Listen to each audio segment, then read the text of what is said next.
let's get to our guest who has been waiting patiently on the line, Master Chrism, and he is based out of California. And I don't know. What would you? Okay, I'm just going to bring you on. What would you describe yourself as a teacher, a healer? How would you put yourself in your own words? Well, thank you for having me on your show, Duncan, and I'd like to thank everyone at the Healing Loft and Eileen for arranging this interview. Regarding your question, I teach the Kunalini.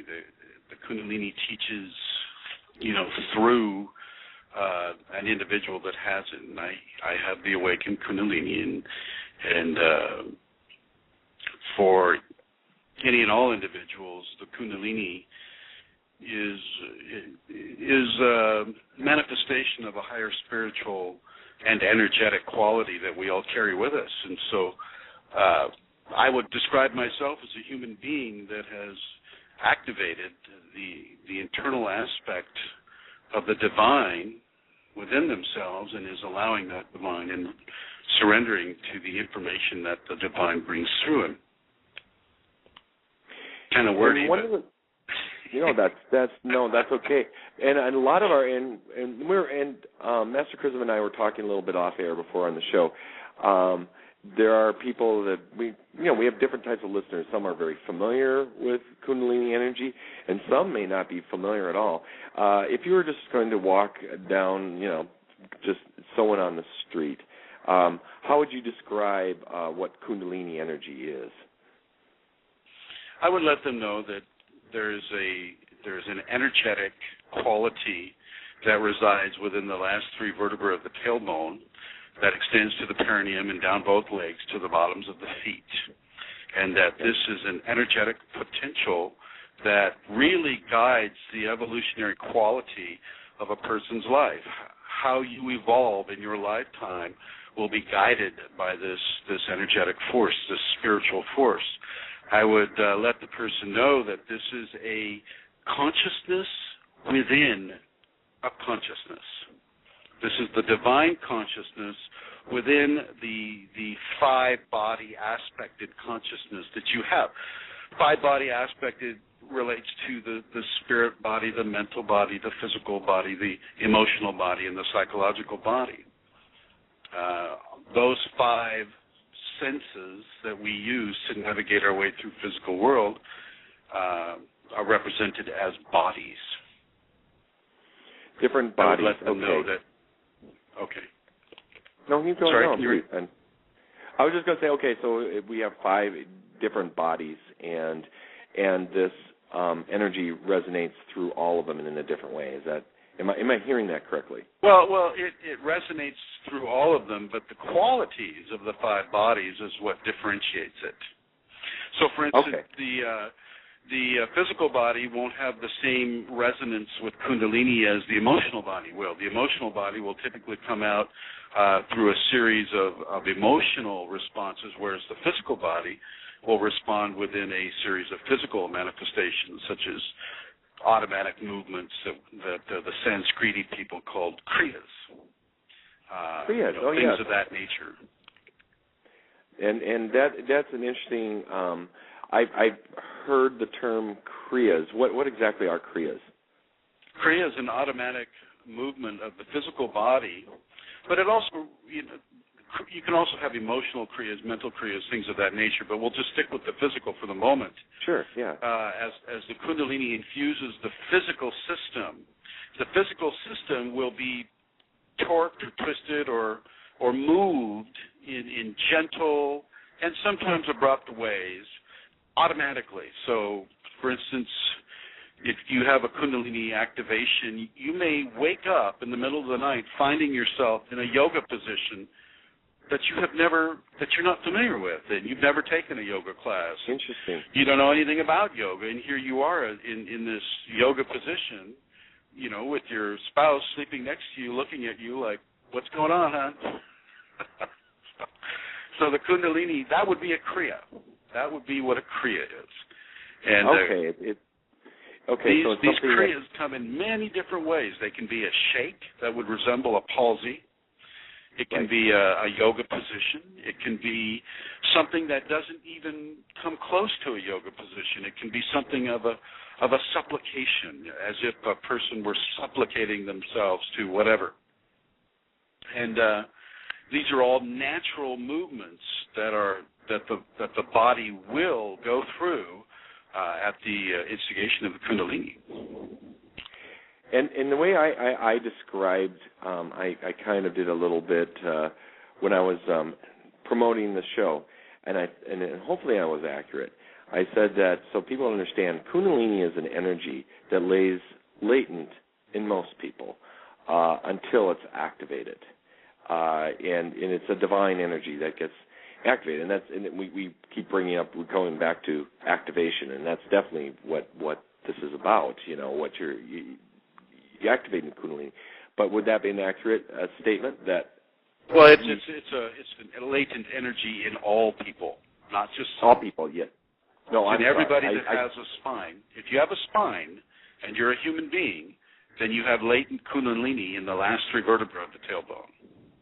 Yeah. No, what I was saying was that for most people, it's latent, and they may not be aware of like how to activate it, or even not even knowing how, or having an experience that would, and we'll talk a little bit about the natural, where people activate it, not knowing that they're activating it, and then they wonder what's happening to them. Right. Well, not all people call it Kundalini either. You know, every culture on this world has its name for the energy that we are at this time referring to as Kundalini. The greater Kunalini for the ancient Chinese, the Shekinah of the Judaic people, the red serpent energy of the shamans in the Amazon basin. The Tibetans have their name for it, aspect of it called Tumo. The names just go on and on and on, and they resonate from the bush people of Africa to the Native Americans of the United States and other areas. The Siberian, peoples also have their name for it. So everybody has knowledge of this quality of the divine that we have within ourselves, but they call it, a different name. Here we're calling it Kundalini simply because the Sanskriti people of ancient India kept such a precise and detailed flow of knowledge about it, even up to the present day. And the word kriya comes from the Sanskrit language, as well as does the word Kundalini. It also comes from the Sanskrit language. We don't, in the West, have much of a name that has been made public. Right. The Western alchemical masters, they knew about it, and the Masons, have their 33 degrees, which basically resonates with the 33 vertebrae in the human spine. But when you go beyond that, well, boom, there you have the Kundalini, but which is the all-seeing eye over the pyramid on the $1 bill.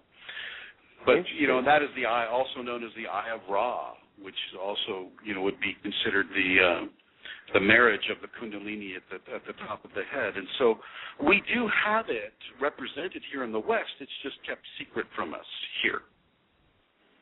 Okay. I'm glad you kind of drew the analogy with the, that's interesting, with the 33 vertebrae and the 33rd degree of the Masons. So this is no secret among them about activating Kundalini energy. Well, it's secret to the Masons that haven't reached the 33rd degree. Well, yeah, of course. Well, I mean, you know what I meant. Like the people that have reached, and beyond. Gotcha. Okay. Now activating the Kundalini, and here's some of the things. Now, when you're working with people and getting, one of the words that I kept hearing was you encourage the use of safeties. What's that all about? Safety protocols. When a person has the Kundalini come to them and it doesn't fit into their reality or to the world that they're living in, it can be a very destructive force. If you done any research into the Kundalini, you'll have heard of a term called Kundalini syndrome. And basically what that refers to is a person's response to the Kundalini amplification from a fear-based behavior. Kundalini, when it comes to a person, is extremely amplifying of all 5 bodies of expression. Remember the 5 bodies that we discussed earlier. Exactly. Every aspect of those 5 bodies will be expressed in a very amplified fashion simultaneously. This can be a very big deal. This is a reality breaker. Your reality begins to fragment in many different ways as the eyelids are removed from your inner eye, as the ancients referred to it. And so the first response is typically going to be that of fear. It's going to scare the person to pieces. And the first place they're going to go when their body starts assuming odd positions or their heart rate increases, exponentially, or decreases exponentially, they'll go to the ER, and the MDs at the ER will go, oh my God, we got to put you through some tests here, and they'll put you through all these tests, and they'll come out and they'll say, well, Mr. Chrism, everything is normal. Maybe you're just having an anxiety attack. Here, take these. Right. Yeah. Or you'll self-admit to a psych ward where they'll do an intake on you, and you'll say, oh, geez, I'm hearing angelic music, and I'm smelling incense, and there's no incense around me, and I feel such love for everyone. They'll go, oh boy, yeah, we better get you on some high psychotropic meds here. So those are 2 different modern-day medical responses to a Kundalini awakening that has not been planned on, that a person hasn't, tried to do, or at least if they have tried to do it, they didn't know the ramification of what would occur if they tried to do it. This is called Kundalini syndrome, and basically the DX for Kundalini syndrome is bipolarism with a positive for schizophrenia, or vice versa, schizophrenia with a positive for bipolarism. And they typically give a chemical treatment for that type of a scenario. Why I introduce safeties? I introduce safeties because, first of all, I want people to know what it is that's happening to them. And I incorporate a lot of the ancient techniques, such as bandha locks. You can look that up. I believe it's spelled B-A-N-D-H-A-S. That refers to a lock in the Sanskriti language. One of those locks is the Gyan Mudra, Gyan, G-Y-A-N. That involves the forefinger tip and the thumb tip to come together on both hands with the remaining fingers spread apart. That will help channel the energy in an effective way within the body. The tongue tip to the upper front teeth, actually right behind the upper front teeth, you have a fleshy mound there, and the tongue tip goes there. Sometimes it'll just go there automatically. And that can really help a person. And so what the safeties are about are ways of the person surrendering to the infusion of the Kundalini in a harmonious fashion, not in any way that is blocking it or trying to control it with the ego, but in a way that the Kundalini will naturally suggest to the person through its own movements. Just like I described the kriya is a natural suggestion that the Kundalini is giving to the person's physical body to come in harmony with the flow. Mm-hmm. And when we're asleep, it's typically our ego that is asleep. And so the Kundalini will come during the dream state and the sleep time because it knows that our ego is kind of off doing something else, and it can go ahead and do the work that it's there to do. Kundalini syndrome is extremely dangerous for people to have. It can ruin it. It can ruin your life. It can absolutely ruin your life. Well, of course. Well, especially if you're not used to there are sometimes natural trigger points where people don't even know how they got themselves in that position where they've activated it. And then I'd imagine, and some of the things that you were just describing earlier, it would be really scary. When it fragments the reality almost completely, and it must. it must do that in order to rebuild the person's ideology and informational structure from a much broader frequency of understanding. Say before they were basically operating from the five senses and doing okay with that. Well, now you have, say, 1,000 in five senses, and you kind of have to expand the five body reality that far in order to understand how the Kundalini is communicating to you. Yeah, to put it in a more familiar framework, are you familiar with the Arthurian legends of the Holy Grail? Oh yeah, yep. I've a little bit, a little.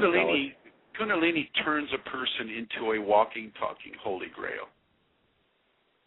As a matter of fact, the Holy Grail is referring to Kundalini. You are the divine cup, and Kundalini is the divine wine being poured into that cup. But if you don't know that, you're going to respond in very, many different ways that could be very destructive for you. And so I initiated these safeties to begin a process of a person harmonizing themselves with the agenda of transformation that the Kundalini will bring. Well, and I had a good question, and it was brought to my attention, and then you might have even kind of answered it. Does one need a teacher to progress with Kundalini and activate this? It's helpful. They're just hard to find. An authentic person with Kundalini is not the most common teacher that you'll find out there these days. But it is helpful. I would have loved to have had one. You go through a series of trainings and a series of testing that you don't even know you're being trained or tested for. And if you have a teacher there that says, hey, relax now. This is a test. This is what you're studying. This is how it's going. These are the parameters. Keep your tongue up. Keep your eyes up. Keep your fingers locked. Drink plenty of water and go to it. Let me know how it goes. That alone, that kind of reassurance alone can save a life. Absolutely. Of a Kundalini activation gone wrong. Be assured that you're not having... Well, yeah, it is. I mean, literally, you're helping people, you're not having a seizure. You're not going crazy. You're having a profound spiritual experience. That's what the AMA now refers to Kundalini awakenings typically as a spiritual emergency, which it is, and I agree with that definition. But it's far more than spiritual. Oh yeah, no, it's hitting. Well, everything, one of my beliefs and many people's beliefs is that everything's connected. Your emotional, your physical, your spiritual. They're all tied together. They aren't independent from each other. So it's going to rock your world. And yeah, as you were saying earlier, like the five bodies, when you're activating something, deep inside you. And one of the curious things is what is life like after you've had this activation experience, after this spiritual emergency? Well, okay, so the typical scenario is when the energy comes up, and it will basically, in a spinal sweep scenario, the energy sweeps up from the tailbone and activates every chakra all the way up to the top to the crown chakra. It protrudes itself through the brow of points, also referred to as the third eye, almost as a serpent comes up. And this is what you'll see in the Egyptian pharaohs with the snake coming out of the third eye region. That is the Uraeus, U-R-E-A-S, I believe. I believe. Play around with the spelling on it, but it's there. And that is what the Kundalini does. It'll extend itself through the third eye after it has activated the crown.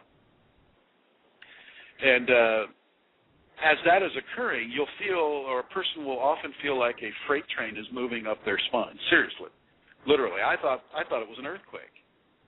Being out here in California, I was going, oh, geez, that's a big one. Yeah, my body was thrashing all over the place. And I literally thought it was an earthquake until the thrashing subsided, and I looked for the lamps to be swinging, and nothing was swinging. Uh-oh. And then, you have this golden glow behind your eyes. You can, even when you close your eyes in a dark room, there's this golden glow that is, you're just lit up from the inside out. And that is what is referred to as enlightenment. When the pineal gland is lit up by the Kundalini from the inside out, those are the beginning stages of enlightenment on a human being. And if you're in a softly lit room and you're looking at a person that has Kundalini, you'll see a film of light coming through their eyes, just a very, very light film of light. And after that spinal sweep occurs for the individual, for the person that's just become an initiate of Kundalini awakening, not activation, but awakening. Mm-hmm. Everything before the spinal sweep was part of an activation sequence. Everything after the spinal sweep is part of an awakening sequence. After the spinal sweep, typically the Kundalini will not go away. I won't make any kind of absolutist statements, because the divine has a way of working its will on the human being regardless of the parameters that the humans will set up for themselves. So I won't say absolutely not, but typically the Kundalini does not have an off switch after that point. So it just continues for the rest of the life of the person. And so when someone is considering activating their Kundalini, they have to understand that it's just not going to be the same. You can't go back to the old. It's just, you have to embrace it. You can't put the genie back into the bottle. Right. And I think that's important for folks to know. But the reason you don't want to. Activate, you don't want to. Well, and we were talking a little, again, one of the things that we promote on this show is holistic, well-being. The whole, and holistic means the whole picture, physical and the emotional, spiritual. Why don't we go into that? Because I know that is more the focus of the Healing Loft. Yeah. And let's go in. Let's go in directly to the healing aspects of the Kundalini. Absolutely. Which are it's merely one hair on a full head of hair of a human. The healing aspect is just that much. The rest of it has to deal with other aspects, such as enlightenment and ascension and things of that nature. But the healing aspect is in this way, I do have to speak with an absolute clarity. Mm-hmm. There is nothing that the human condition can bring upon itself with regard to disease or damage that the Kundalini cannot cure. And I mean cure in the medical sense. I mean cure in the way that when you leave a hospital and, they've given you a few sutures and you have to sign a form that says, healed and released. Yeah. Whether it be true or not, the Kundalini is cured. I mean, you are cured of the scenario.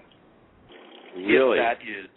If that potential and if that is part of your karmic well-being, and I know everybody's going to say, oh, God, he said the word karma. Well, karma plays a huge role into this. Whether you even have a Kundalini expression in this lifetime is going to be determined by your karma. But with regard to the eradication, or actually I shouldn't use that term, to the balancing of dis-ease within a human system, there are no parameters for Kundalini. It'll go straight to it. And it won't kill a disease. Let's say you have something like AIDS. Let's use AIDS, for example. Okay. The Kundalini won't kill the AIDS virus. Absolutely not. One of the foundations of Kundalini is the Sanskrit term of ahimsa. Okay, AHIMSA, and you can Google that. Yeah. Do no harm to anything. Do no harm to others. Okay. Right. So the Kundalini won't kill AIDS. It won't eradicate AIDS. It'll simply change it into something that's not harmful to you. It's all about transformation. It's all about change. Okay, so that virus doesn't do what it's doing to you anymore. It does something else. Maybe something beneficial. Right. Well, we hate AIDS only because of the case of what it does to people and the devastation. We don't understand the community of illness that AIDS is a part of. Just like we don't understand the myco communities of the fungus and fungi around us, or the bacteriological communities of consciousness around us. I mean, we're we wear very large blinders when it comes to other intelligence around us and the macrocosm of intelligence and community around us. The shamans walk further in that world than the Western people. Oh, absolutely. Well, and what you're saying makes sense. And that's a big incentive for people that want to learn more about Kundalini and Kunalini activation. Well, here's the thing, though. Before a person should even consider it, they need to understand how broad-based the transformation is. Yeah. It can change your eye color. Okay. For many, for many people that they have any kind of a disease, say myasthenia gravis or a cancer, or they've been broadsided by a Mack truck in their Toyota Tercel. Mm-hmm. And I'm speaking of real people here when I use these examples. Right. The Kundalini can basically put the person back together without surgical remediation. Okay? That's the Kundalini can move the cranial plates on top of your head. I call it cranial plate migration, in a way that allows the energy to be modulated better through the human system. It can do anything it wants with the human being. It is of a divine nature. Divinity does not have human-based, scientific and physics-based parameters of interaction. It can do what it wants, and it does. It does. It will work its will upon you.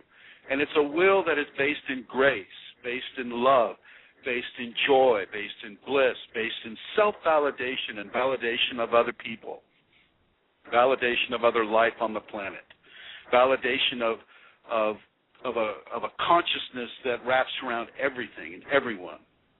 And you get this. When you have that spinal sweep happen and it hits the top of your head, you become at one with everything, everyone. You are at one with every leaf on a tree and all trees, every grass blade, all grass blades, every dust particle.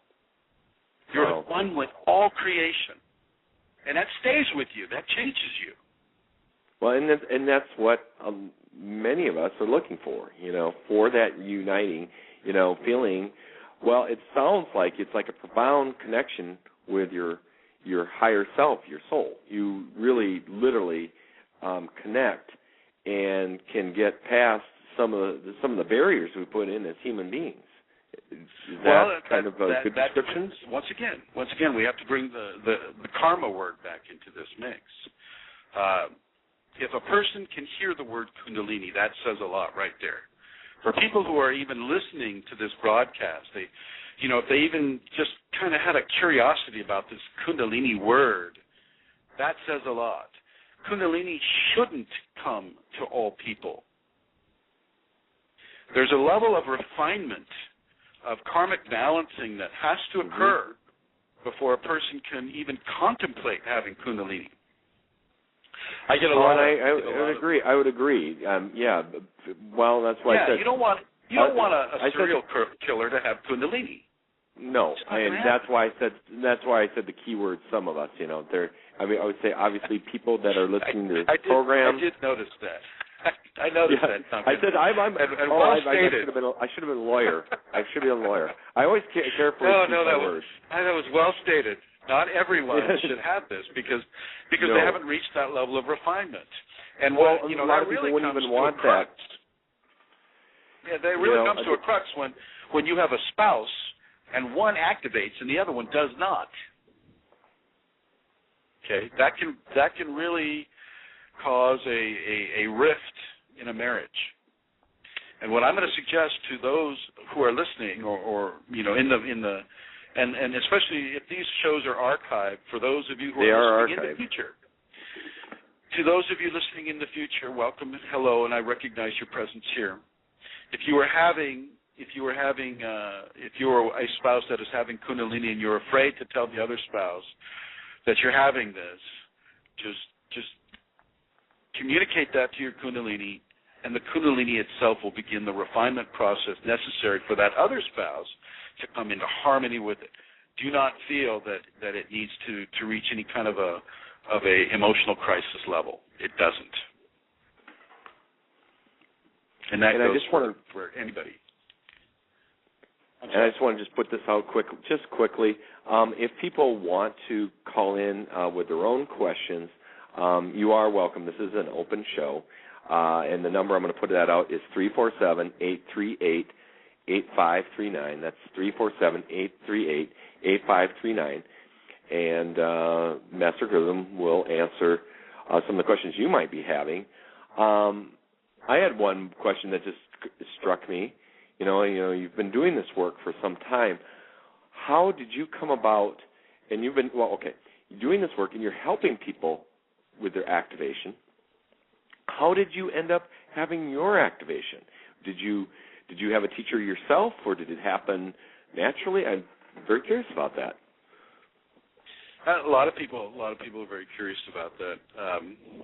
No, I didn't have a teacher, and my activation. Well, it gets a little complex, but I guess we can visit it here. Yeah, well, you high level. Well, here's the thing: is the Kundalini follows you into death. You know, you hear people saying, old timers sitting outside the gas station say, "Oh, you can't take it with you." Well, Kundalini gets to go with you after you die. It comes with you, and it becomes a signature of spiritual evolution in the lifetimes that you have to live. Now, there's some myths about Kundalini, stating that, well, if you have Kundalini, then all your karma has been burned. Well, that's just not true. Okay, a significant portion of your karma has come into balance for this life, but you probably still have a lot more karma to pay for, from the other existences that you've had.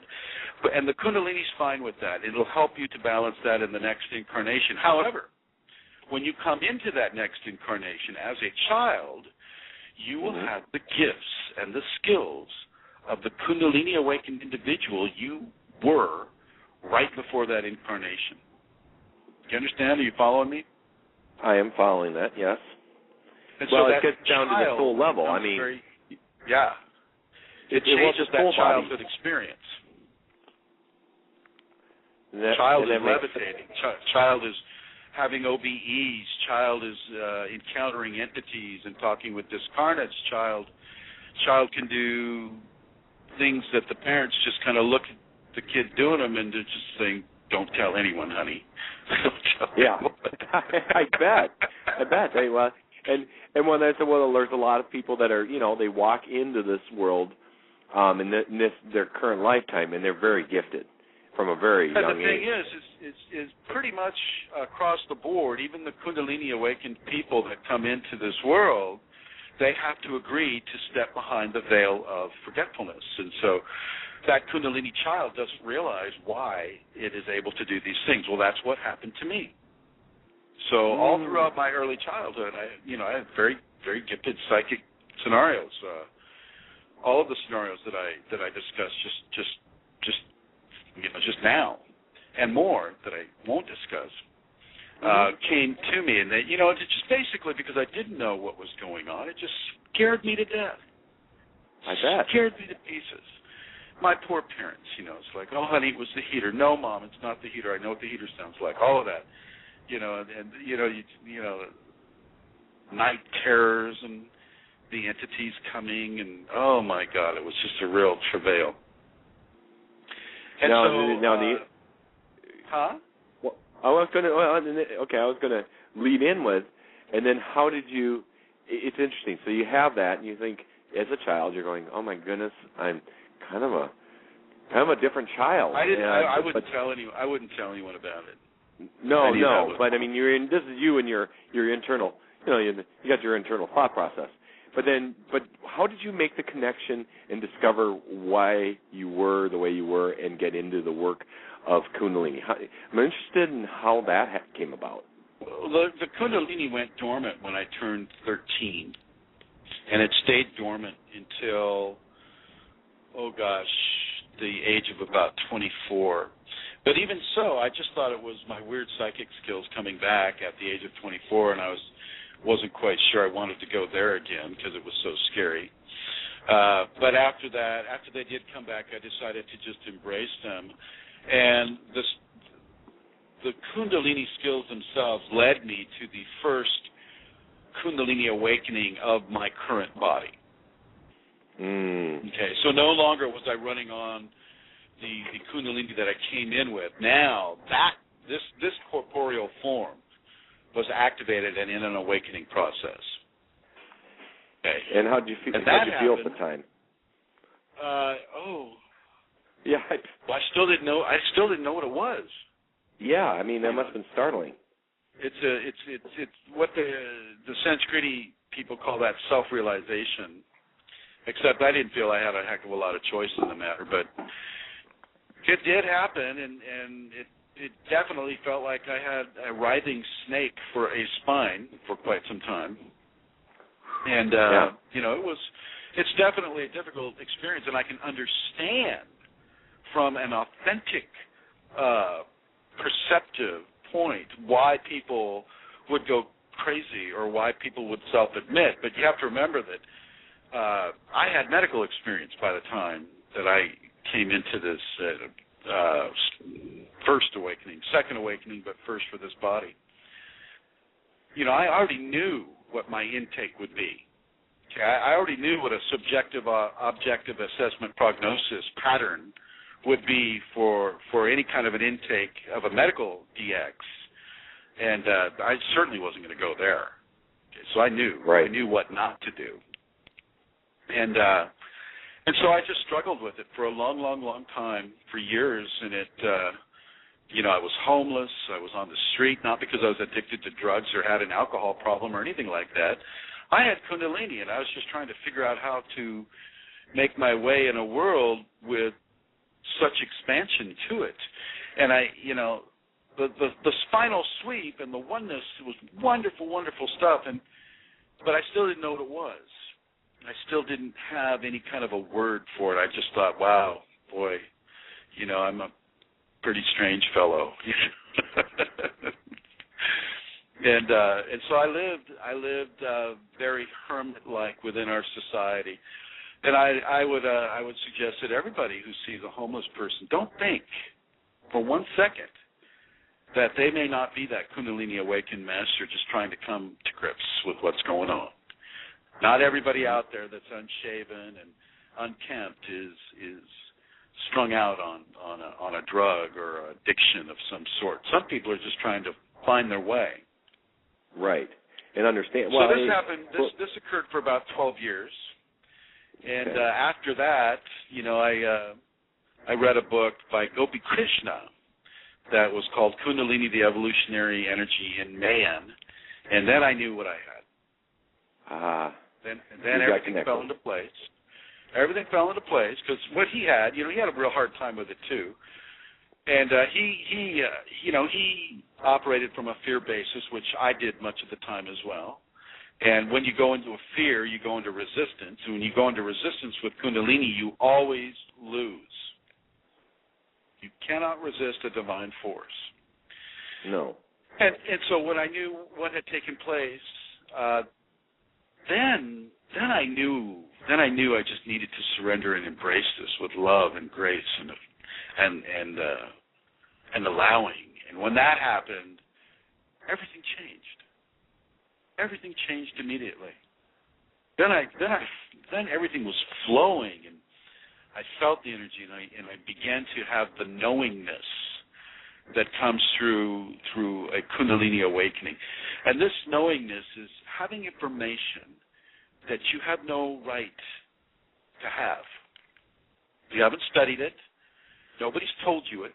You know, you haven't read it in a book. You haven't looked online with it. You know, you know immediately. And this knowingness just kept coming into me and into me and into me and into me and into me. And I knew that I had to go through some more refining episodes. And so I went into them, and I went into them with a clear head. And I really was able to partake of a far grander reality and teaching from the Kundalini than I would have if I had been, still enmeshed in the Kundalini syndrome aspects of it. Everything that I had to go through in order to become a teacher. I made almost every mistake a person can make when it comes to the Kundalini. Seriously.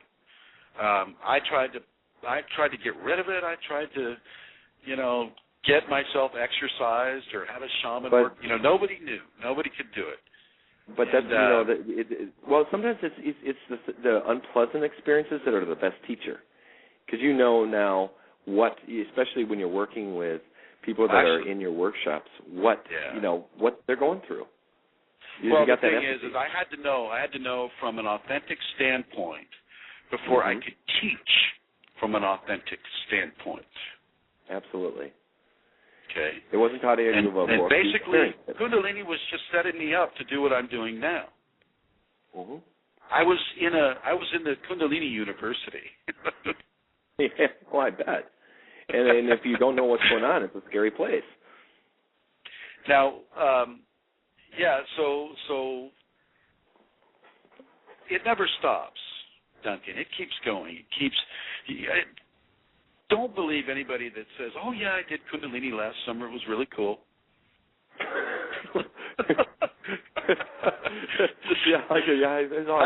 don't know what they did. I don't know what they did, but it wasn't Kundalini. Because the first thing of the deal is you don't do Kundalini. Kundalini does you. Yeah. It does you, and it does you with force. And it's not always unpleasant. It doesn't slam you into the walls. I mean, it does sometimes, but it doesn't, it's more of a gentle, loving, nurturing, balancing, harmonizing force than something that is, really difficult. I mean, if it's training you to be a teacher, then, put your seatbelts on. But it has qualities that are absolutely fearsome. In the Kundalini terminologies, one of those qualities is called Kali, K-A-L-I, and it's a feminine goddess, and she's quite fearsome. And when you have Kundalini, you learn to discern, and you learn to make judgments that are not based on any kind of fear or anger. And so you never really have to unleash Kali on anybody. And if you do see that happening, then there's another reason behind any kind of a say an emotional vibe behind it. She also comes to people as a tiger. This is real. This is a real manifestation that isn't of a divine quality, and yet it is. The Kundalini will come to people in top of the food chain, shamanic animals. We're talking about wolves, tigers, lions, bears, spiders, eagles. A phoenix. The phoenix bird comes. Are you there? Hello? Right. Yep, I'm listening. And as she comes to people within those formats, very specific teachings are being given. You are to pay attention to those teachings. For those of you who are listening now and in the future, you pay attention to what the animal is telling you or communicating to you. No longer are your dreams simply places to escape from the physical reality. With Kundalini, your dreams are another classroom, and you need to treat it that way. Okay. Every religion, every belief system, every shamanic practice, it all leads to the Kundalini. Kundalini is one of the points on the compass that is where all the roads lead to Kundalini, so to speak. In some of the tribes of the Amazon basin, you can't even become a healer or a medicine person in those communities if you haven't gone to the Kundalini, which is, of course, why they like ayahuasca so much, because ayahuasca can introduce you to the Kundalini that way. Right. One thing I just wanted to just stop for a moment and just get some identification, because we have been, it looks like in the chat room we've been having people tuning in. Just let people know that you are listening to Live at the Healing Loft, and this comes live from the Healing Loft in Northeast Minneapolis. We are a holistic wellness center, and we serve the Twin Cities, we serve the upper Midwest, and we have a number of events here, and we have another practitioners that operate out of here, and we're all about wellness, and wellness at all levels. We're really talking about, we're talking about spiritual awakenings, but we're talking about the physical, we're talking about the emotional, and and our website is www.thehealingloftmpls.com, and you can also reach us at our office here at 612-208-1408. I'm going to give a different number for the radio show if people want to call in. We still have some time. It's 347-838-8539. And we also are on Facebook at The Healing Loft. And you're also on Facebook at Kundalini Seminars. And so I suggest if you are a Facebooker, like that page, because you're going to keep that updated with some of the things that you're doing. And for people that are listening in the Twin Cities area, we are going to be having a film that Master Chrism is actually in, that we're talking with him, and that's going to be Thursday night here at the Healing Loft at 7 o'clock. So one of the things I'm going to talk to you is about the film, and you are actually going to be here in person in September, the 17th and 18th, and you're going to be at the Springbrook Nature Center, and that's 185th Avenue Northwest in Fridley, Minnesota. And to find out information how to sign up for that, contact Eileen Laurel, and she's kind of your Twin Cities liaison, and she can be reached at eloro55@yahoo.com, or you can reach her at 239-246-5608. That's 239-246-5608. She can give you more information about this workshop coming up and how to sign up for that.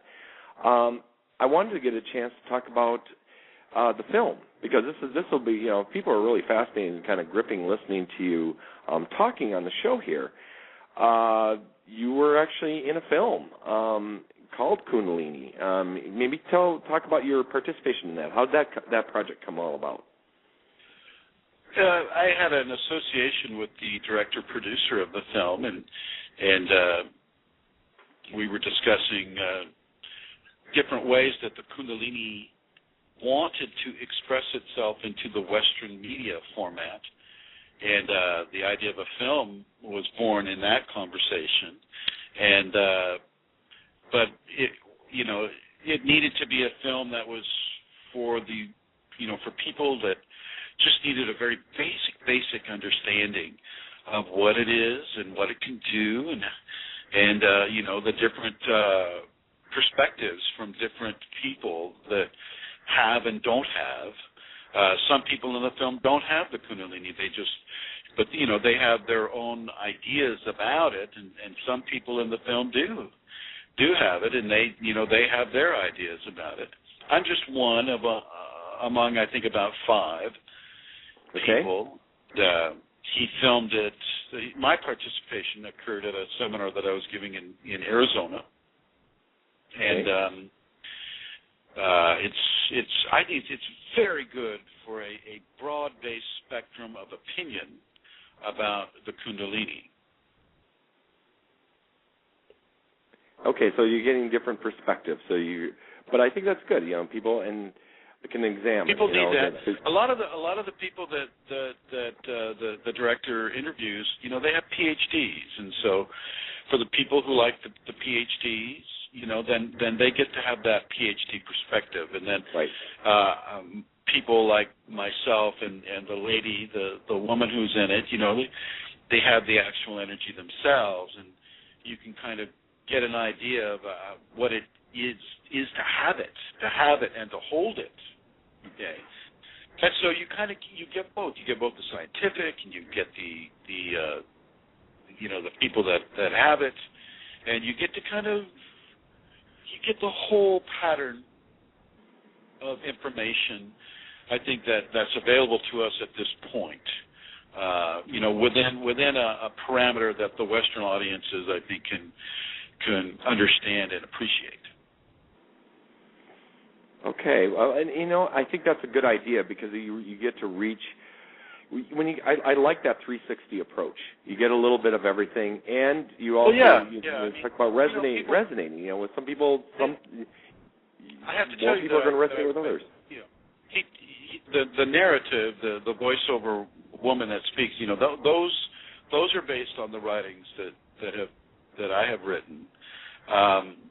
But I like people being given more than just one person giving their idea about the Kundalini. I think it's necessary for people to hear it from more than one source, and so that it's one person isn't right about anything. Okay. Well, one person's opinion. And I do like the idea that you're bringing in people that give a scientific, because it lends validity to I'm sure you struggle with that. I struggle with that when working with people. I do chakra healing work, and it's like, everybody's looking for scientific proof. What are you doing with me? How does this work? And I love. Let me back up a little bit. Sure. Science is nowhere near coming into a recognition of Kundalini. Nowhere even close. Come on, the Masons won't even let it out in the in the Western societies. So, and the Masons and the Masonic, they have a very interesting relationship with science and what we are allowed to know and to understand. And so, science is not there yet. They don't recognize spirit. They don't recognize divine qualities. They don't recognize things. I would say most, but there are a few. There are a few scientists that are out there. They're champions for it, and that's what I'm saying. If you get more and more people, that's what I'm talking about. Yeah, I'm not going to make a blanket prove it. statement. There's no instrumentation out there that is being let out into the public that can measure a Kundalini response in a human being. And so with that being given, when I say from a scientific basis, I have to give a little, I have to give that caveat. Right. That science, as of yet, cannot prove it, weigh it, understand it, replicate it at will. Therefore, since it doesn't measure up within those narrow parameters of expression, to a scientist, it does not exist. Well, which is where we have the problem with the MDs. The MDs, since it doesn't exist within science, then they can't really you've got Kundalini syndrome, right? Yeah. Well, we're not there yet, but I'm just saying that it's encouraging that people are getting on board, at least acknowledging it. Acknowledgement is huge. And then it's huge. Absolutely. So I'm saying there is a shift going on where there is, and when you mentioned that, I was like, well, that's heartening to hear. That there is some people that are at least lending some support to it. Well, here's Duncan. I'd like to say something out of the blue here. I'm being given to say absolutely. This Go ahead. Jump in. To your people. Do not initiate an activation through drugs. Recreational or otherwise. Do not run to South America and take as much ayahuasca as you can in order to have Kundalini. It's a big mistake. Kundalini is not something that you want to force upon yourself. It can really, really, really hurt. My experience, as hard as it was, it would be nothing compared to what a person can have when they try to storm the gates of heaven. You do not want to do that. If you do want to initiate Kundalini protocol into your life, do it very slowly. If you like, and don't feel like you can be lazy about it. Don't think you can take a shortcut. Go do the safeties. They're free. Okay, you don't have to pay a dime. Just go to the website Kundalini Awakening Systems, the1.com. Go to the safeties, and do that once a day. Once a day. And that will go to great lengths of giving you a refinement protocol to awaken your Kundalini in a safe and sane way. Do not use the entheogens because they're fun and they give you a high. That's fine if you're just doing it for fun and you want to have a high. Right. But don't do it for Kundalini. And absolutely do not do mushrooms, psilocybin, and then ask for Kundalini, because that can be that's one of the worst experiences I've ever seen a person have. Well, they don't recover. I would be frank with you. What you described, what happens during a Kundalini awakening, it's scary enough. I don't advocate the use of drugs anyway, but doing both at the same time sounds absolutely terrifying. It's horrible because you never come back from. What happens is the person shatters their own reality, but without the refinement strength. You see, every time you refine yourself in a certain way, you gain strength, you gain stability, you gain balance. But if you go straight from 0 to 1,000, in one night, you have no strengths, you have no refinement strengths with you, but you do have an extremely shattered reality where, let's just say it's a very big aquarium, and you don't want to be the one you don't want to be the worm on the hook, so to speak. Well, and speaking of, this is a good lead-in question. We had a question from the chat room from Camellia. She asks, could Master Chrism say a bit more about what the safeties are? We talked about it a little bit earlier, and I'm not sure when she jumped in. Well, the safeties are a whole set of protocols. Is this Camilla? Camilla, hello. Yeah, the safeties are a protocol, and what they do is here's what happened. I was giving a seminar in Santa Cruz, and I believe it was around 2006. And at the time, I didn't have safeties. I was just following my intuition and the Kundalini guidance on what I needed to do for specific individuals to activate the Kundalini with them in a way that they could have and hold it without damaging them. So, I gave the activation to one gentleman, and the next day he came back to the second day of the seminar, and he pulled his shirt up, and you could see red welts going up his spine over each of the chakras. And I thought, oh, no. I was horrified, but I didn't show it. I just said, oh, how do you feel? He says, oh, I feel great, and he says, they're fading. And I said, oh, good. And I went on with the seminar. I paid some special attention to him to make sure everything was okay psychologically and emotionally with him. Right. But that night I went into a meditation, and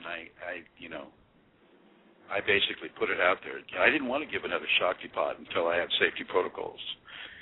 And that's when they came. And if you look at the safety protocols, you will see that they come from almost every tradition that I mentioned. And this is the Kundalini writing this. The Kundalini will it's not like medium, mystic, or channeling so much, because it's an inner thing that's part of you already. It's part of you from birth. And so it just takes your hands and it starts typing on the keyboard. This is it goes right through it. And all the mudras that came from the Sanskriti people and the different breathing technologies such as pranayama and the Tibetan rites from the Tibetan people, and all of these different scenarios that are within the safeties came from the Kundalini itself and have proven their worth over the years as hundreds and hundreds of people have been doing this. I don't say thousands and millions because it just hasn't been that, but hundreds of people have been doing this. And they're coming into it. It's especially helpful to people who have Kundalini and have been having a terrible time with it. And they come into the safeties and, all of a sudden they can find balance. They can find harmony. Okay, it's a big deal. It's a big deal. Anyway, so yeah, I basically, without getting into each specific protocol, there's a whole list of protocols. Some of the ones that I would like to mention would be the actions of forgiveness in all aspects of your life. You must be willing to forgive. If you are not willing to forgive, you're gonna have, and the Kundalini comes up, you're gonna feel like you're having a heart attack. I gotcha. Okay. And the Kundalini will it'll smooth out so beautifully within the actions and grace of forgiveness.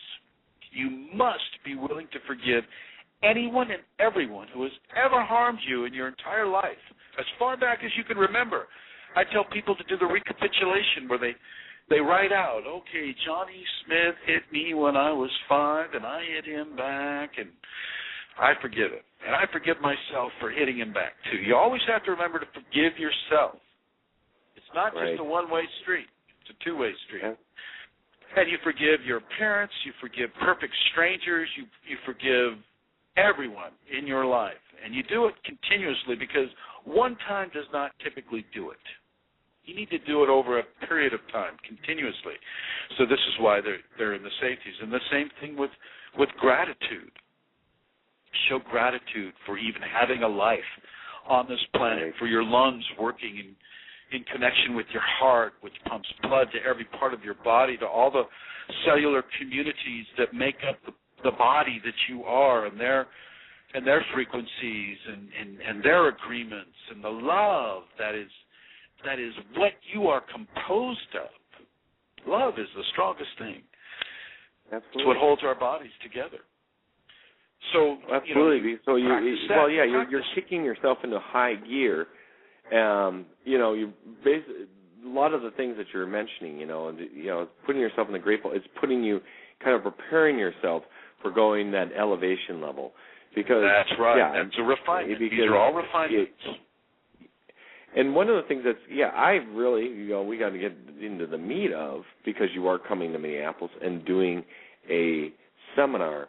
What can people, again, I'm going to put out, you're going to be actually live here in Minneapolis September 17th and 18th doing a seminar at the Springbrook Nature Center in Fridley, Minnesota. It's 185th Avenue Northwest. And to find out more about that, you have a Twin Cities liaison, Eileen Laurel, and she can email her at eloro55@yahoo.com. You can also reach Eileen by phone at 239-246-5608. But what do you do at your workshop? What can people expect if they attend? A lot of information. Bring a notepad. Bring something to record it on. Preferably a notepad, because as you write, so do you record with your brain. There is that activity that we've been trained here in the West since we were kids to write down something. You can remember it a lot better. And so I suggest people bring a pen and a notepad to really get this information down, because I go through all of the safeties. I answer any and all questions that are given to me regarding the Kundalini and the cares and concerns that people have about it, the skills, the graces that come with it. And I should say that there are definite powers that come with the Kundalini, but they are not to be sought. And I know that sounds like a real tease, and it isn't a tease, it's a test. You are tested. You are not given great power until you are able to prove yourself responsible to wield it. Okay, if you're going to get a great power such as what the Kundalini brings to a person, then you're going to have to prove yourself capable of being trustworthy and responsible in how you wield that power. The great sages will say, don't even go for it. Just go with surrendering completely to the Kundalini. And I echo that. I echo that. Surrender completely to the Kundalini, and the gifts that come will be those gifts that you need to have. And it's really interesting. Earlier in the program, I was actually thinking that the old the Spider-Man thing. With great power comes great responsibility. And I was like, exactly. You just said that in so many words just now. So, it's very true, especially with Kundalini, because with Kundalini we're not dealing with a cartoon comic hero. Yeah. We're dealing with a real situation on a human being. Now, I want to just, if I may, Duncan, I want to get into some of the more healing aspects. I know I drifted away from that a little bit. Please. When you have Kundalini awakened within you, your radiance alone can initiate healing on people. The Kundalini will call me off the freeway, and what I mean is it'll all of a sudden it'll wrap itself into my heart and just. I know I have to go to the trauma center in my area. So I'll come off the freeway, and amazingly, parking will just open up for me, which is amazing in and of itself. I get out of the car, and I go straight into the chapel area or the meditation area. And there, I sit down, and I'm able to, the radiance just fills up the entire hospital. And sometimes I'm even able to see who it is I'm helping, because I typically don't even look. I want to give it to everyone, and for those that need it, they can have it, whether it be a doctor, or a nurse, or a janitor, or somebody just visiting. In this case, it was a gentleman whose wife and 2 kids were in a severe automobile accident, and he was praying to God for assistance. And that is who Kunalini is. Getting in touch with the divine. Getting in touch, being part of it, being part of the divine. Or reminding yourself you are divine. Right. That's really what more accurate. You are the flesh made divine. Okay, but it doesn't turn you into a Jesus automatically. I mean, You have to go through, your testing. You have to go through your refinement. You have to prove yourself. You have to walk in the desert for 40 days and 40 nights. Okay? You have to be willing to help people whether they pay you for it or not. Okay? I mean, these are very, very important issues. And so with the Kundalini, your radiance pours levels of love and divine qualities onto a person that you don't even know, and you don't even need to know them. All you need to know, hang on, let me get a drink of water here. Oh, sure. It's a long interview. A lot of information. All you need to know is that energy wants to be given, and you know it. In no uncertain terms. It comes out of you. So that's just one of the mechanisms of healing that comes through the Kundalini. Another mechanism is, for me at least, I can make I don't make it, but for me, the dermal levels of a person's body disappear in certain areas. So I can just look at a person, and all of a sudden the skin will just fade away, and I can see what process is working within them that needs to have some balance or harmony restored. Have you ever had in one experience? I was just thinking a very interesting question. We're talking about the power and responsibility. Has anyone ever approached you and said, "Help me activate my Kundalini," and you just looked them over and just shook your head and said, "You're not ready for it yet"? Oh, yes. I'm glad you brought that up. Because there's probably, I would say that you'd have some people say, they think it's like kind of what we're saying, like, oh, this is really cool, I want to check this out, and it's like kind of going at it for the wrong reasons. first of all, most of those people won't be able to do the safeties. They won't be able to follow the protocols because they're in it for reasons that are not, as you say, appropriate to the process. So, in most, if not all cases, I am able to be confident that is what is occurring. I don't need to worry too much about whether a person is appropriate for this or not, because the Kundalini will make that discernment. Gotcha. It will. Okay. It will go into that person and go, oh, okay. I see Tommy Johnson here. He just wants to be Spider-Man. He doesn't really, yeah. He's in it more for his ego self. And let's be very clear for the people listening: is your ego self is a very important self, and it's what's helped you to survive up to this point on this planet. With Kundalini, you have to change from an ego-responsive self to a divine-responsive self, and that means quieting the ego down. Now, the ancients would say, oh, annihilate the ego, kill the ego, and I just don't see it that way. No, I don't see that. Yeah, you train the ego like you're training an 8-year-old kid. Say, look, Chrism kid here, you just have to, look, I'll give you, here's some crayons, go over there, draw a nice picture, let me look at it later on, and I'm going to do some work over here. Okay? So you just retrain the ego in a way that allows it to be part of the process and yet not the controller of the process. Your ego does not get to control the process. Well, I've always had the firm belief that you use your ego. It serves you, but you shouldn't serve your ego. Right. That's fine. People always say, let's go become egoless. I would agree with that. And I'm like, no. Egoless is being a doormat, and that's not quite what Spirit had in mind when he put you here. Right. No, so from an egotistical standpoint, we do not go for self-aggrandizement, and I know not everyone knows what that word means, but you don't live your life through the conscious validation of your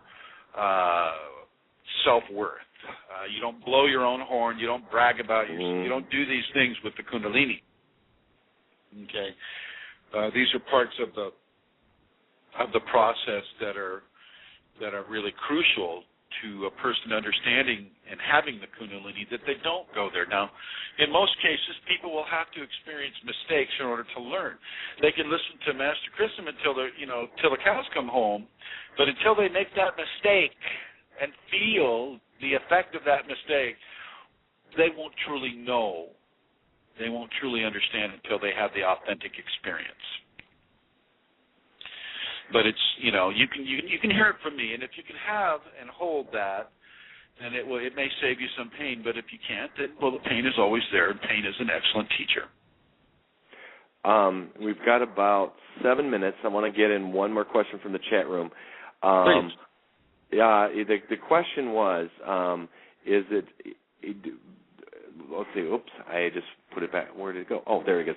Is this safe for beginners in spiritual things? Someone that's kind of beginning their journey, but maybe they're in a right, well, it could be in a right place for it. I mean, is this safe for someone who's starting out? If you follow the safety protocols and you're willing to refine yourself, this is a great place to start. This is actually one of the best places you could ever start at.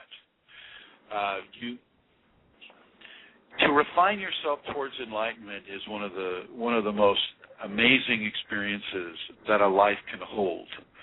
And to start to work with the Kundalini right now, even though you may not have a lot of experience in metaphysics or anything of that nature, that doesn't matter. You don't need to have that. All you have to have really is an honest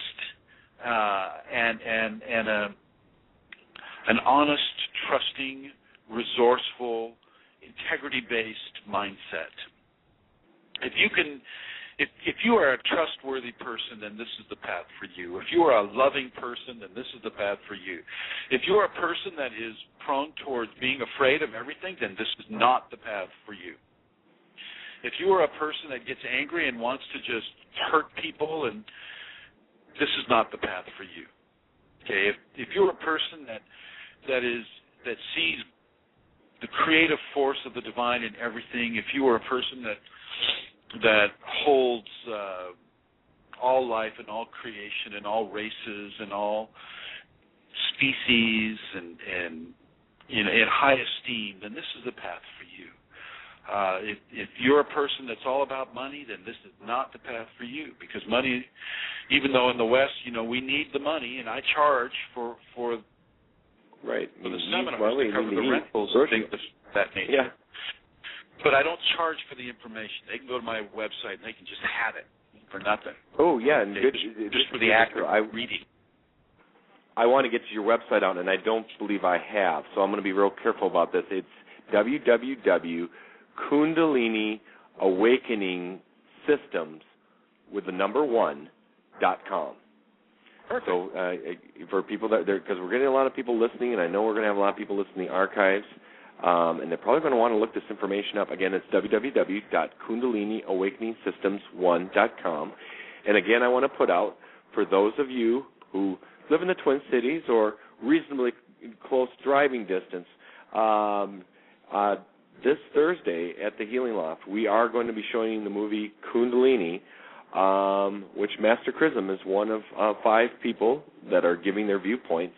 You get to see a little bit with you in action, conducting a workshop, and that's at 7 o'clock, and that's here at the Healing Loft, which is at 2112 Broadway Street Northeast. We're in Suite 250 in Northeast Minneapolis. And if you're not able to make this Thursday, I also want to point out that they will be showing the movie again Saturday, July 16th at Magus Books, which is over by the University of Minnesota at 2 o'clock in the afternoon. And that's at 1309 and a half Southeast 4th Street in Minneapolis. And again, you are going to be, actually you in the flesh are going to be here in the Twin Cities September 17th and 18th. Information on any of these things, you can work with your liaison, which is Eileen Laurel, and there she's at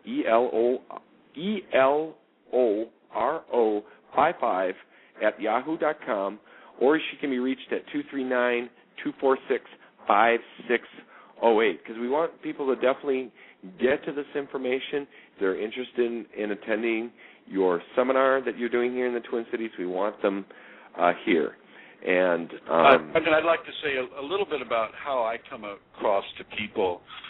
I come from a very clear Kundalini expression. I don't need to wear orange robes. I don't need to quote from a lineage.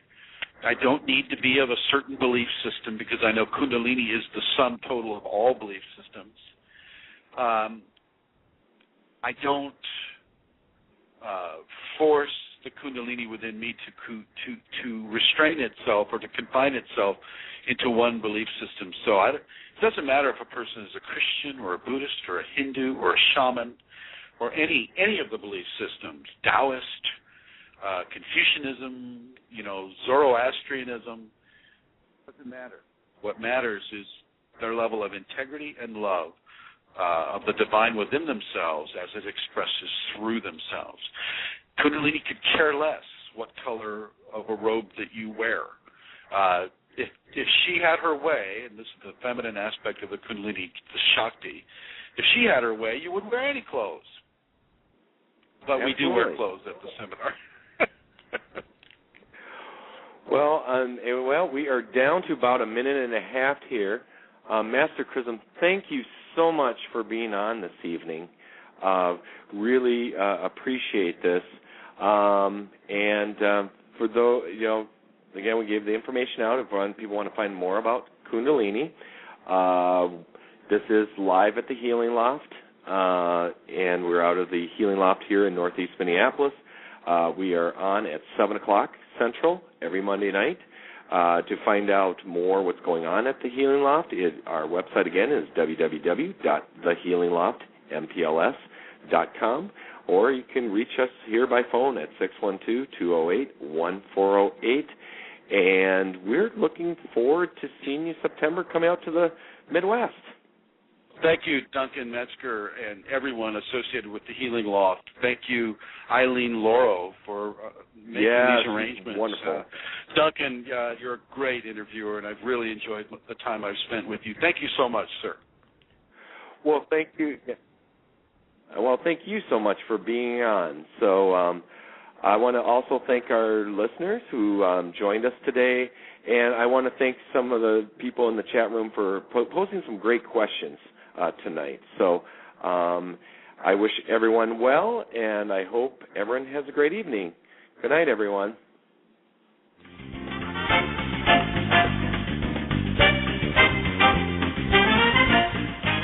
Join us again next time for Live at the Loft. And to find out more about your hosts, check out their website at www.thehealingloftmpls.com.